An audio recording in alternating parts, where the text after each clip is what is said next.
오늘 성경 말씀은 고린도전서 13장 1절에서 13절까지입니다. 내가 사람의 방언과 천사의 방언으로 말을 할지라도 내게 사랑이 없으면 울리는 징이나 요란한 꽹과리가 될 뿐입니다. 내가 예언하는 능력을 가지고 있을지라도, 또 내가 모든 비밀과 모든 지식을 가지고 있을지라도, 또 산을 옮길 만한 모든 믿음을 가지고 있을지라도 내게 사랑이 없으면 아무것도 아닙니다. 내가 내 모든 재산을 나누어 줄지라도, 자랑스러운 일을 하려고 내 몸을 넘겨줄지라도 내게 사랑이 없으면 내게는 아무런 이로움이 없습니다. 사랑은 오래 참고 친절합니다. 사랑은 시기하지 않으며 뽐내지 않으며 교만하지 않습니다. 사랑은 무례하지 않으며 자기의 이익을 구하지 않으며 성을 내지 않으며 원한을 품지 않습니다. 사랑은 불의를 기뻐하지 않으며 진리와 함께 기뻐합니다. 사랑은 모든 것을 덮어주며 모든 것을 믿으며 모든 것을 바라며 모든 것을 견딥니다. 사랑은 없어지지 않습니다. 그러나 예언도 사라지고 방언도 그치고 지식도 사라집니다. 우리는 부분적으로 알고 부분적으로 예언합니다. 온전한 것이 올 때에는 부분적인 것은 사라집니다. 내가 어릴 때에는 말하는 것이 어린아이와 같고 깨달은 것이 어린아이와 같고 생각하는 것이 어린아이와 같습니다. 그러나 내가 어른이 돼서는 어린아이의 일을 버렸습니다. 지금은 우리가 거울 속에서 영상을 보듯이 희미하게 보지만은 그때에는 우리가 얼굴과 얼굴을 마주 볼 것입니다. 지금은 내가 부분밖에 알지 못하지만 그때에는 하나님께서 나를 아신 것과 같이 내가 온전히 알게 될 것입니다. 그러므로 믿음, 소망, 사랑, 이 세 가지는 항상 있을 것인데 그 가운데서 으뜸은 사랑입니다. 하나님 말씀이었습니다. 네, 오늘은 종교의 웰다잉이라는 주제의 시리즈 설교 6번째이고 마지막입니다. 오늘로서 이 시리즈는 마치도록 하겠습니다. 종교가 웰다잉해서 마치는 건 아니고 더 할 말이 없어서 마치는 겁니다. 이제 그만해야 되겠다 싶어서 마치는 겁니다. 자, 지난주에 우리는 하나님이 세상을 왜 창조하셨느냐 하는 것에 대한 유대인들의 얘기를 했죠. 하나님이 세상을 왜 창조했느냐는 유대인의 조크는 없습니다. 창조하시기 전에 뭘 하셨느냐에 대한 그런 호기심에서 비롯된 질문을 어린아이가 했을 때 너 같은 쓸데없는 질문하는 녀석을 혼내주려고 회초리를 만들고 계셨다. 이런 농담이 있다고 말씀드렸는데 저는 그게 반드시 농담만은 아니라고 생각하는 것이 하나님이 왜 창조하셨을까를 궁금하게 묻게 되잖아요. 하나님이 도대체 세상을 왜 만드셨을까?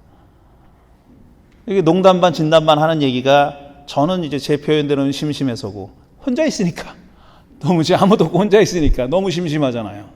근데 그걸 좀 고상하게 표현하면은 하나님과 소통할 대상이 필요했다. 조금 더 진하게 말하면은 하나님은 당신 자신이 사랑이신데 당신이 사랑이면 뭐해? 사랑을 받아줄 존재가 필요한 거 아니에요.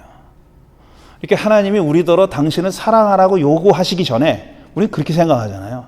어떤 종교가 계명이고 의무처럼 느껴지니까 우리는 하나님을 사랑해야 될 의무가 있다. 우리가 하나님을 믿는 사람이라면 하나님을 사랑해야 된다. 이런 생각을 먼저 하는데 그거보다 먼저 더 원초적이고 더 먼저 일어난 일은 뭐냐면 하나님이 우리를 사랑하신 거예요. 하나님이 우리를 왜 만드셨냐면 사랑하시려고 만들었다는 거죠. 그래서 기독교 신학이 오랫동안 무로부터의 창조, 크레아치오 엑스 니힐로, 무로부터의 창조를 얘기했는데 도로테 주엘레의 말대로 사실 도로테 주엘레가 쓴 책에 나오는 말이지만 그가 처음 한 말은 아니에요. 크리에치오 엑스 아모레, 사랑으로부터의 창조. 하나님이 창조를 하신 이유는 사랑하시기 위해서 창조의 이유와 목적은 사랑이라는 얘기를 지난주에 했습니다.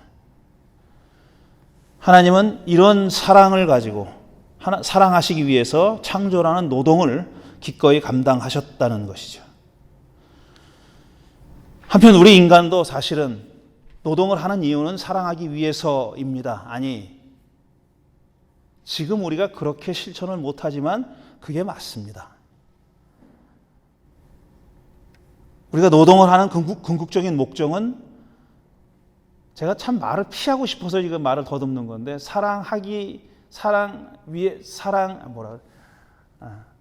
노동을 하는 목적은 사랑하기 위해서입니다. 어떤 목적인 것처럼, 자꾸 의무인 것처럼 말하기 싫어서 제가 말을 더듬거리는 거예요. 우리가 그냥 사랑하니까 노동을 하는 거예요. 우리가 노동하는 이유는 그래야 된다는 거예요. 근데 그래야 된다는 말을 하기 싫은 거야, 내가 지금. 무슨 심정인지 아시겠어요? 그래야 된다는 게 자꾸 의무로 느껴지니까. 아니, 그렇게 돼 있는 거예요. 정상이라면 그게 맞다는 거예요. 우리가 노동을 할 때 막 힘들고 지겨워서 이거 요만큼 일해가지고 뭘 받고 대가를 받고 이게 우리의 현실이지만, 우리가 지금 그런 세상에서 살고 있지만 궁극적으로는 우리가 노동을 하는 이유는 뭐냐면은 더 잘 사랑하기 위해서라는 겁니다. 그렇지만 방금 말씀드렸듯이 이런 얘기가 피부에 와닿지 않죠. 그 이유는 두 가지입니다. 일단 우리가 지금 하는 사랑에도 문제가 있고 우리가 하는 노동에도 문제가 있기 때문에 그렇습니다. 사랑의 문제는 두 가지인데, 첫째로 우리는 사랑을 보통 낭만적인 사랑을 생각합니다. 어떤 사랑의 감정이라고 생각하죠. 낭만적인 사랑을 이렇게 정의할 수 있을 것 같아요.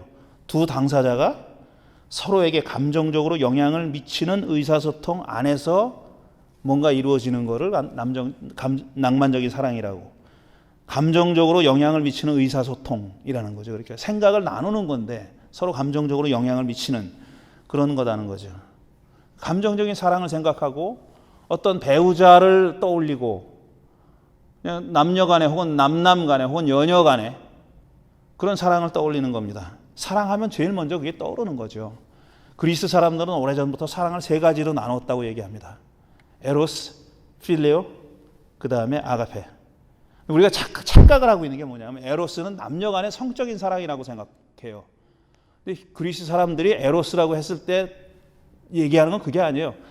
불타는 사랑을 얘기하는 거예요. 열정적인 사랑. 그게 남녀 간에만 일어나는 일이 아니에요. 열정적인 사랑. 아주 범위가 좁고 불타는 그런 자기를 태우는 사랑. 이걸 에로스라고 얘기하는 겁니다. 그 다음에 필리오는 물론 형제 간의 가족 간의 사랑, 이런 걸 얘기하는 거고, 아가페는 뭐냐면 넓은 사랑을 얘기하는 거예요. 넓다 보면 박해지게 돼 있어요. 사랑의 대상이 넓잖아요. 그럼 박하게 돼 있어요. 옅게 돼 있어요. 옅다 이거죠. 깊이가 없다는 거예요, 한마디로 얘기하면. 근데 아가페 사랑을 에로스처럼 하기는 힘든 거예요. 그건 인간에게는 불가능한 일이에요. 그렇게 구분을 하는 거죠. 어쨌든 우리가 지금 사랑이라고 하면 낭만적인 감정에 치중하는 그렇게 생각하는 거죠. 그게 첫 번째 문제고, 사랑이 과연 그런 감정은 아니라는 얘기죠. 감정만은 아니다라는 거죠.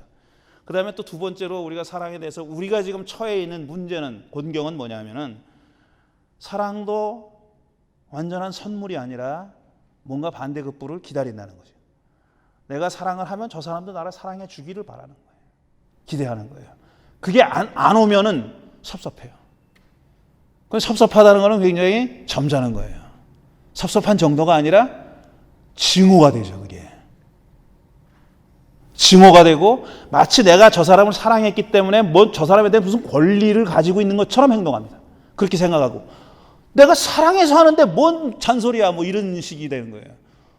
사랑해서 하니까 조금 뭐가 잘못됐어도 괜찮은 거 아니냐, 이렇게 생각하는 거예요. 그러니까 사랑이 선물이 아니에요. 물론 자크 데리다 같은 사람은 선물이라는 건 불가능하다 얘기했어요. 선물이라는 거는 아무 기대 없이 해야 되는데, 대부분 다 기대를 하고 선물을 하는 게 또 첫 번째 문제고, 그 다음에 기대를 안 해도 그건 선물이 아니다 라고 데리다는 그렇게 얘기했어요. 사랑이 선물이라 이어야 한다면은 우리는 선물로서 사랑을 하는 사람은 얼마나 있겠습니까? 선물로서 하는 유일한 낭만적인 사랑은 짝사랑이죠. 저 사람이 나를 사랑해 주든지 안 해주든지 무슨 뭐 반응을 하든지 안 하든지 상관없이 그냥 무조건적으로 쏟아붓는 짝사랑.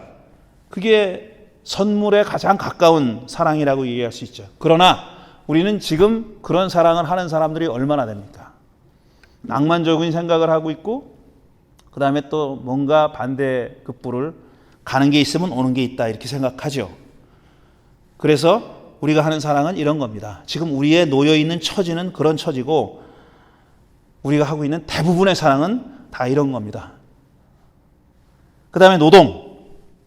우리가 살아가고 있는 이 자본주의 사회에서 노동은 사랑을 하기 위한 것이라기보다는 역시 대가를 바라는 행위입니다. 교환입니다. 교환. 나를 주고 나의 노동력을 주고 뭔가를 받는 거죠. 저는 우리가 속해 있는 옛날에는 그렇지 않았어요. 이 체제가 이런 체제가 되기 전에는 이렇지 않았다고 그래요.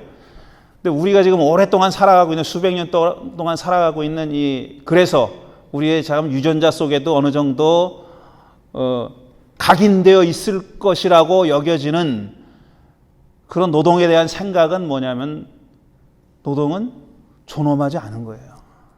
노동이 존엄한 것이라는 생각은 교과서에만 있습니다. 지금 아무도 어느 누구도 노동 그 자체가 존엄하다고 생각하는 사람이 어디 있습니까? 우리가 지금 살아가고 있는 이 사회는 자본주의 사회는 노동에서 존엄성을 빼앗아가 버렸어요. 노동이 존엄한 것이라고 생각하지 않게 그렇게 만든 겁니다.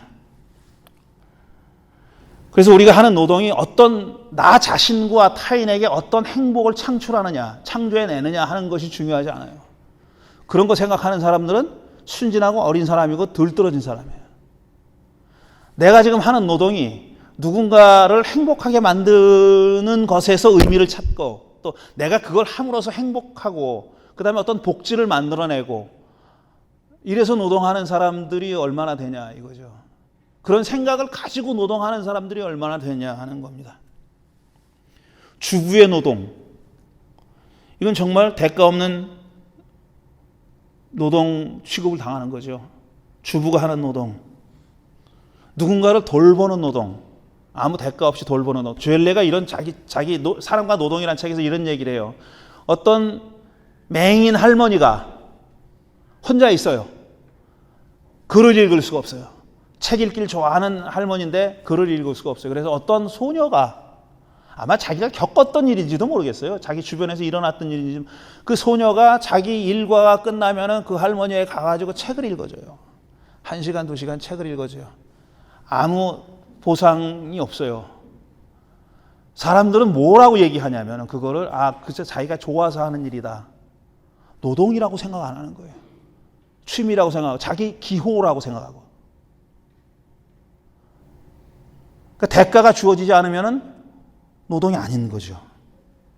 개인적인 취미라고 생각하는 거예요. 그렇게 생각하면 안 돼요. 그 사람은 지금 노동을 하고 있는 거예요. 그 맹인 할머니의 행복을 위해서 노동을 하고 있는 거죠. 반면 이런 얘기도, 이건 제가 직접 들은 얘기입니다. 직접 들은 얘기인데, 제가 한 30년 전에 미국에 와가지고 처음 들었을 때, 처음 들은 얘기예요. 어떤 한 분이, 그때는 요즘은 우리 그 시민단체들이 많잖아요. 우리 LA에도 많고, 굉장히 많은 시민단체가 있습니다. 뭐 양심수를 위한 단체도 있고, 뭐 내일을 여는 사람도 있고, 통일운동 단체도 있고, 심지어는 평통도 있습니다. 여러 단체들이 있는데, 그때는 진짜 그런 단체가 없었어요. 제 기억에 뭐 눈에 띄는 단체는 하나밖에 없었어요. 그 단체는 지금도 있죠. 거기 속했던 분이라 그래요. 옛날에 거기 속했던 분, 제가 왔을 때는 그 일을 관여하지 않았던 분인데, 그분이 이제 좋은 학교를 졸업했어요. 그래서 락히드 마틴이라는 회사에 들어갔어요. 엔지니어로 굉장히 높은 연봉을 받으면서 다니고 있었어요. 그런데 그분이 그 단체에 참여하게 된 거예요. 그 단체에 참여하면서 그 단체가 추구하는 가치하고 안 맞는 거예요. 자기가 지금 하는 일은 무기 만드는 회사입니다. 그러니까 방산업체에 무기 만드는 회사인데 그 무기가 뭡니까? 외국에 수출돼가지고 전쟁 일으키고 지들도 그 무기 가지고 전쟁하고 이러잖아요. 근데 자기가 그 회사에 속해 있는 거예요. 굉장히 안락한 생활을 하면서 있었어요. 근데 자기가 지금 대가 없이 노동하는 그 단체가 추구하는 가치랑 안 맞는 거예요. 이 양반이 그 회사를 그만뒀습니다. 그만둔 이유는 그거예요. 내가 얘네들 이거 무기 팔아먹는 일에 내 노동력을 주고 싶지 않다. 좋은 직장을 속칭 죄송합니다. 좋은 일이라 그래가지고 따옴표 좋은 그 좋은 직장을 그만뒀어요. 그 다음에 그분은 제가 봤을 때는 좀 어렵게 살았어요. 상당히 어렵게 지내더라고요. 그분이 저한테 직접 얘기한 게 아니라 다른 사람을 통해서 들은 얘기입니다. 그분은 그런 갈등을 첨예하게 느꼈고 자기가 선택을 한 거죠. 나는 그런 식으로 노동하면서 살지 않겠다고 선택을 한 거죠. 이런 갈등이 존재하는 겁니다. 실제로 제가 모르는 어떤 많은 사람들이 이런 비슷한 결정을 하고 살 거예요. 아니면은 자기가 가지고 있던 소신과 신념을 접고 그 다음에 자기가 속해 있는 그런 데 들어가서 그냥 가급적 생각 안 하고 살아가는 사람들, 그런 사람들이 더 많겠죠. 물론 제가 지금 드리고 싶은 얘기는 자기의 신념과 가치관과 지금 하고 있는 노동이 상반되는 경우가 있다는 거예요. 둘 중 하나를 선택해야 되는 경우가 있다는 게 지금 우리가 살아가고 있는 그런 현실입니다. 한마디로 제가 제 식으로 죄례식의 표현을 하면은 내가 하는 노동이 누군가를 사랑하기 위한 것이 아닌 거예요. 누군가를 죽이기 위한 거다. 결국 궁극적으로 그런 데 쓰인다고 했을 때 나의 선택은 어때야 되느냐 하는 그런 갈림길에 놓여 있다는 거죠. 어떻게 하면은 내가 일하면 일할수록 내가 누군가를 사랑한다는 생각이 더 들 수 있을까? 내가 열심히 일하면 일할수록 누군가가 더 행복해하는 것이 느껴지고 경험되고 그런 세상을 어떻게 좀 만들 수 있을까? 이게 우리 인류의 과제고 꿈이죠, 사실은. 사랑과 노동이 우리 삶에서 가장 소중한 가치이자 현실이라면 그 둘이 상반되지 않고 잘 어울려서 한 길로 나갈 수 있도록 만드는 그게 우리의 인류의 과제 아닙니까?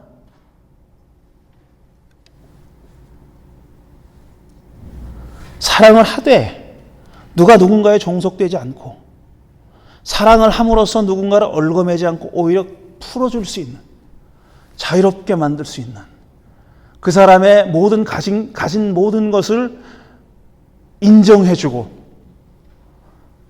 내 것으로 받아들여지지 않는다 하더라도 그 소중한 가치를 인정해주고 그걸 어프리시에이트 할 수 있는 그런 좀 현실, 그게 우리가 바라는 그런 세상 아닌가요?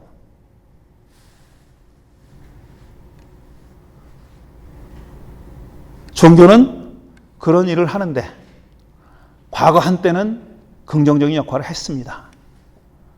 그렇지만 지금 우리 현실에서 보는 종교는, 경험하는 종교는 과거 한때처럼 거기에 도움이 되기는커녕 오히려 반대가 되고 있기 때문에, 반대의 길을 가고 있기 때문에 저는 그렇게 종교가 이 일을 할 거라고 낙관하지도 않고 또 종교가 오래 살아남을 거라고 낙관하지 않는 이유가 바로 여기 있습니다. 하지만 또 동시에 제가 꼭 말씀드리고 싶은 내용은 종교가 아니라면 그 무엇이 그 일을 할 수 있을까라는 거예요.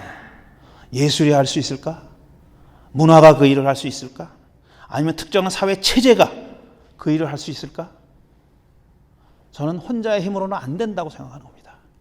문화, 예술, 뭐가 됐든지 간에, 그 다음에 종교 포함해가지고 뭐가 됐든지 간에, 뭐 사회 제도, 구조, 뭐 경제 체제, 뭐가 됐든지 간에 한 방향으로 나아갈 때만 이루어질 수 있는 거지. 이게 어떤 한 부분이, 우리 인간 삶의, 인류의 삶의 한 부분이 그걸 다 감당할 수도 없고, 그거를 방해한다고 해서 그 꿈을 버릴 수도 없다라는 것이 제 생각입니다.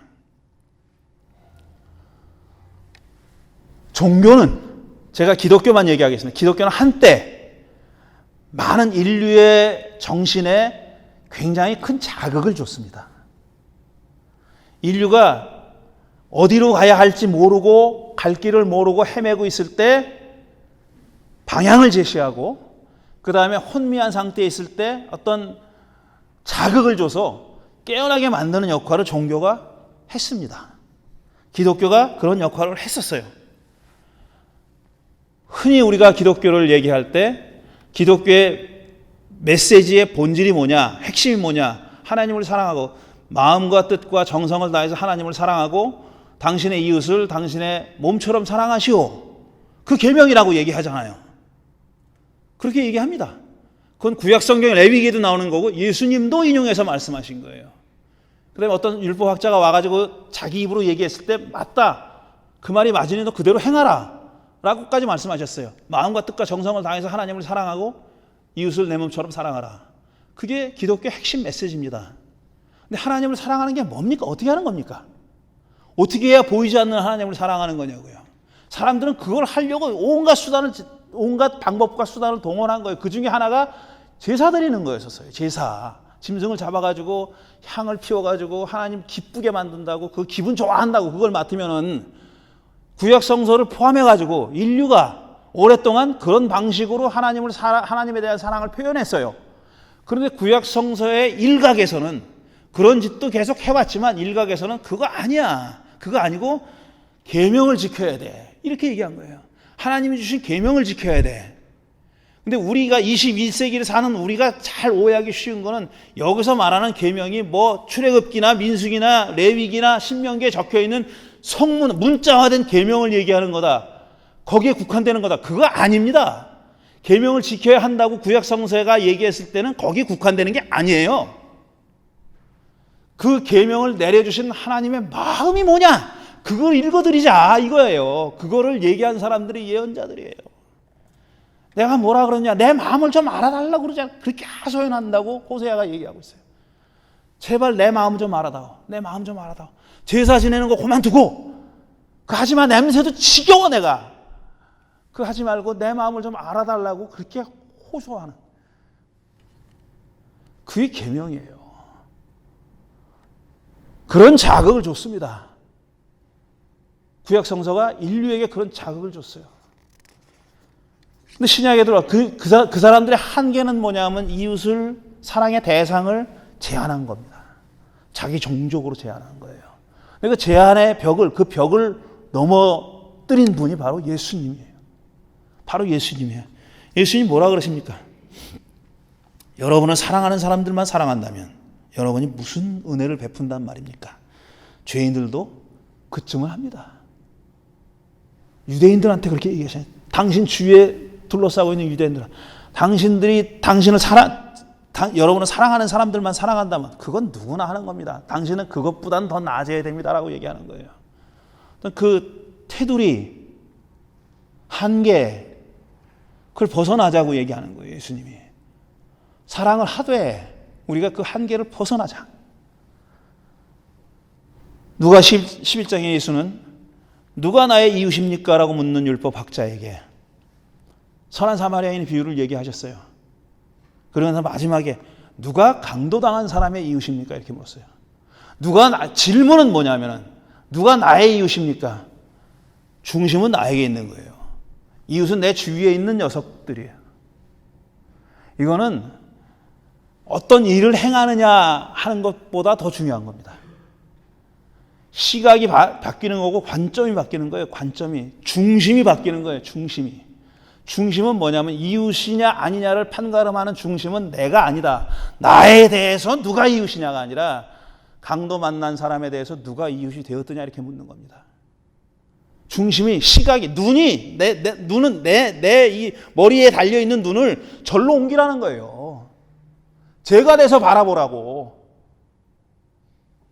이건 인류에게 엄청난 자극이에요. 제가 늘 얘기하는 소위 말해서 종족신이라는 거. 나만 위하는 신. 우리 종족만 위하는 신. 이스라엘만 선택했고 우리들만 잘났다고 우리들만 선택해 주시고 축복해 주시는 신. 그게 종족신이에요. 종족신을 버리기가 그게 쉽지 않았던 겁니다. 종족신을 버리라고 하는 메시지가 구약 성경에서 나왔어요. 그리고 신약 성경에서 예수님이 그거를 도장 찍었어요. 우리가 믿는 아버지는, 하나님은 종족신이 아니라고 얘기하신 거예요. 당신을 사랑하는 사람들만 사랑한다면 그까짓 게 뭐가 대수입니까? 그건 누구나 하는 겁니다. 죄인들도 하는 겁니다. 그렇게 얘기했죠. 바로 강도 만난 사람을 도와준 사마리아 사람이, 유대 사람들이 그렇게 얕잡아보고 징후하고 무시했던 바로 그 사람이,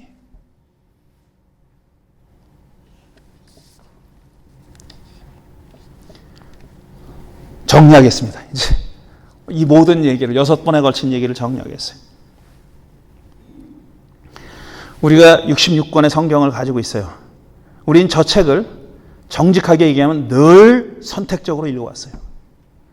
저 많은 분량 중에서 내 마음에 드는 거, 내가 필요한 거, 그것만 끄집어서 읽어온 겁니다. 이건 진보, 보수 가릴 것 없이 다 그렇게 했어요. 다 그렇게 했는데 이 사람들이 다 그렇게 하면서, 아직까지 그렇게 하면서 그렇게 안 한 척 했어요. 안 한 척. 안 그런 척. 너는 셀렉티브하게 읽었지만, 너는 선택적으로 읽었지만 나는 아니다. 내가 읽는 것이 성경의 중요한 메시지다. 이게 메인 메시지다. 이웃을 사랑하는 게 메인 메시지야. 이렇게 읽은 거예요. 아직까지 다 선택하면서. 이거 안 통합니다, 이제. 우리는 선택적으로 읽어야 돼요. 성경을. 뭘 선택할 거냐? 살아남을 얘기만 선택합시다. 종교가 죽어가는 이 21세기에 죽을지 22세기에 죽을지, 아니면 당장 10년 후에 죽을지 모르지만 종교가 죽어가는 이 세계, 이거 경전을 다 붙들고 글자 한마디 한마디가 하나님의 영감으로 기록된 말씀이다라고 그따위 소리 하면서 다 붙들고 있지 말자고. 우리 아직까지 그렇게 믿어오지 않았어요. 앞으로는 대놓고 노골적으로 선택하자고. 이 말씀은 살아남을 말씀이다. 저 말씀은 못 살아남습니다. 이건 우리가 더 이상 지키면 안 됩니다. 이렇게 하자고요. 그렇게 해야 됩니다. 그거 하나. 또 두 번째는 우리가 하나님에 대한 생각을 바꿔야 돼요. 제가 늘 얘기하자면 하나님이 어떤 분이다 아무도 모릅니다. 제가 그리는 놈 마음대로예요. 우리 그렇게 그려왔어요. 아직까지. 좀 학식이 있고 좀 명예가 있고 하는 사람들이 그린 그림이 옳다고 생각하고 그렇게 믿어왔죠. 아직까지 오랫동안 우리가 버리지 못하고 있는 것이 뭐냐면 하나님을 인격적인 존재로 받아들인 거예요. 중요합니다. 그거 저는 못 버려요. 제가 죽을 때까지. 그거 하나님이 인격, 안 그러면 제가 기도를 왜 합니까? 하나님이 소통을 하시니까 기도하는 거예요. 소통하신다는 인격이란 얘기예요. 그런데 그게 가지고 있는 문제가 참 많아요. 참 많아. 이제는 하나님을 다른 방식으로 생각하는 것도 우리 신앙 안에 집어넣어야 될 그런 때가 왔다고 생각합니다. 인격적인 하나님 좋지만, 그것도 우리가 버려서는 안 되는 거지만 달리 생각도 해야 된다는 얘기예요. 그걸 요즘 들어와서 신학자들이 팬엔티즘이라고 하는 거예요. 팬엔티즘. 팬은 all이잖아요. n은 in이에요. in. all in God이라는 얘기예요. 그건 뭐냐면 하나님이 이 우주 만물과 동일체라는 얘기가 아니라 온 우주 만물 안에 깃들여 계시다라는 생각이에요. 온 우주 만물 안에 깃들여 계신 하나님. 이건 바울 서신에도 그렇게 볼만한 근거가 얼마든지 나옵니다. 어떤 하나의 인격이 우리 대상이 되는 그런 신일 그것뿐 아니라 모든 만물 안에 하나님이 존재하고 계신다는 거예요. 그 안에 서려 있다고. 우리 서려 있다는 한국말이 너무너무 좋은 거예요. 그래서 하나님이 그 안에 깃들여 계시고 서려 계시는 거예요. 저는 그렇게 바꿔야 된다고 생각해요. 이건 살아남기 위해서 바꾸는 게 아니라 next step, 그 다음 페이지로, 다음 단계로 가기 위해서, 다음 페이지로 가기 위해서는 우리에게 바꿔야 됩니다. 이 말이 여러분 모두에게 굉장히 낯설 거예요. 성경을 셀렉티브하게 읽자. 선택적으로 읽자. 아닌 건 아니라 그러자 이겁니다. 아닌 건 아니라 그러자. 막 뭘 가지고 우리가 일어나는 일 가지고 성경 가지고 자꾸 레셔널라이즈 하려고 그러지 말고 합리화하려고 그러면 성경이 이렇게 얘기하는데 네가 어떻게 그럴 수 있어? 라든지 성경이 이렇게 얘기하니까 이렇게 봐야 돼. 이거 고만하자는 거예요, 이제. 이거 제발 좀 고만했으면 좋겠어요. 제가 성경을 공부하는 사람이지만 제가 제일 짜증날 때가 그런 거예요. 자기가 하려고 하는 얘기를 성경 가져와가지고 자꾸 뒷받침하려고 하는 얘기. 그것도 또 말이나 같은 얘기를 하면 또 말도 안 하겠는데, 말 같지도 않은 얘기를 하면서 성경에 이런 귀절이 있다고. 성경에 그런 귀절이 있어요. 실제로 성경에 없는 게 없어요. 있으니까 골라내면 되는 거예요. 이제 그 짓 하지 말자는 거예요. 여러분이 옳다고 생각하는 일을 하십시오.